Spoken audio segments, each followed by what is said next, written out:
G'day folks, welcome back to the channel. Just a quick video today. I'm going to talk about two EV fires, one of which is in New Zealand and one is in the United States. We'll come on to the one in the US in a minute, but firstly, an EV fire in Auckland in New Zealand. This was an electric bus that collided with an overpass.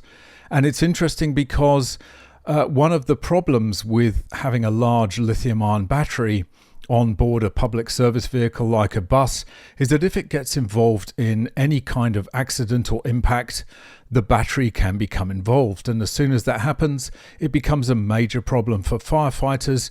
They need to wear hazmat gear. And that's exactly what happened here in this story. It was difficult to breathe. Electric bus catches fire after crashing into Auckland overpass. An electric bus has caught on fire after being wedged under a bridge on Auckland's North Shore. Just after 1 p.m. today, police were advised that a bus had collided with the edge of an overpass on Constellation Drive. The bus caught fire and there is a significant amount of smoke in the area.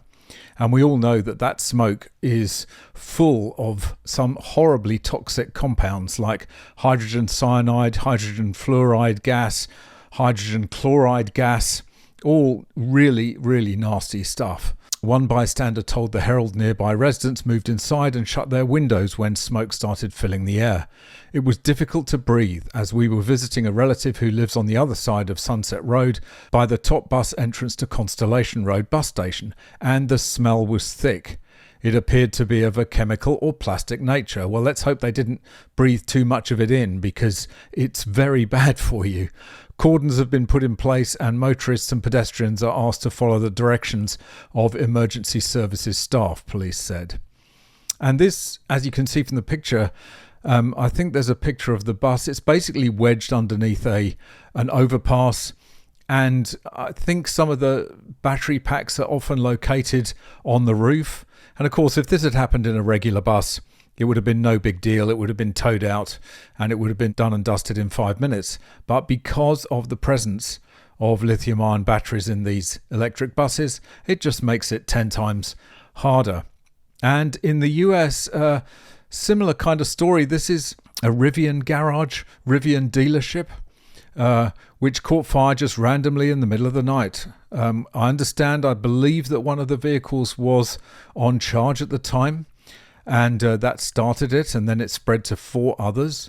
But it just goes to show these are brand new vehicles, or as good as brand new vehicles.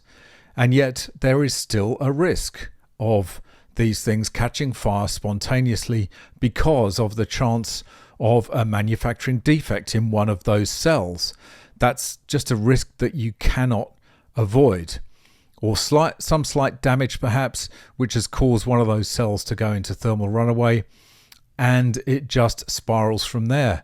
EV fire damages 4 vehicles and dealership building in Franklin. Williamson County, Tennessee, the Franklin Fire Department extinguished a fire started by an electric vehicle early Saturday morning.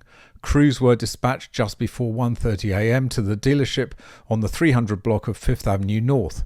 There, firefighters say they found 4 electric vehicles on fire outside of the building with flames spreading into the service bay of the dealership. Firefighters worked quickly to contain the fire and limit damage to the building.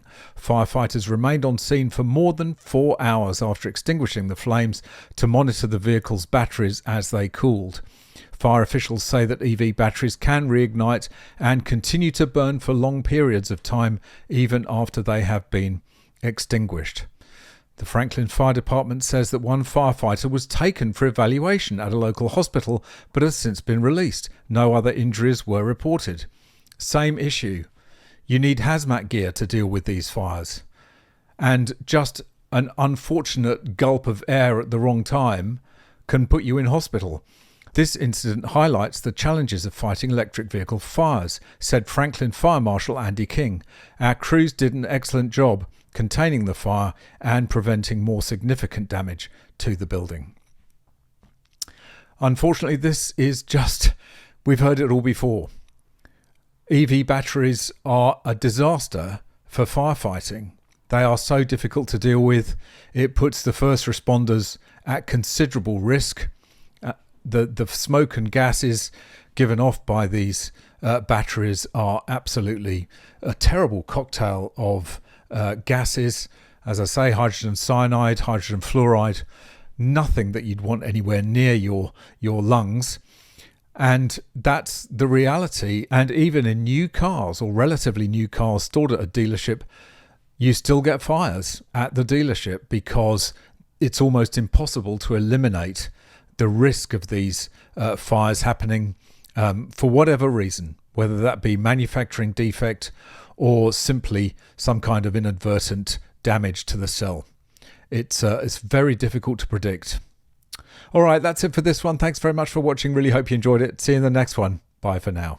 If you'd like to support this channel and display your anti-EV credentials to your Tesla-owning neighbours at the same time, why not buy some awesome MGUY merchandise, like this mug, this baseball cap, or this t-shirt. Each high-quality item sports the MGUY No EV sign, and they're all made to order, perfect for irritating the hell out of your local EV zealots. Visit store.mguy.tv or click the link in the description to check out the full range of products. And of course, you can always just buy me a coffee. Click the link in the description or scan the QR code on screen. Thanks very much for watching. Really hope you enjoyed it. If you've got any tips or stories, go there. If you'd like to watch another video, go there. If you'd like to buy me a coffee, go there. And please subscribe to the channel.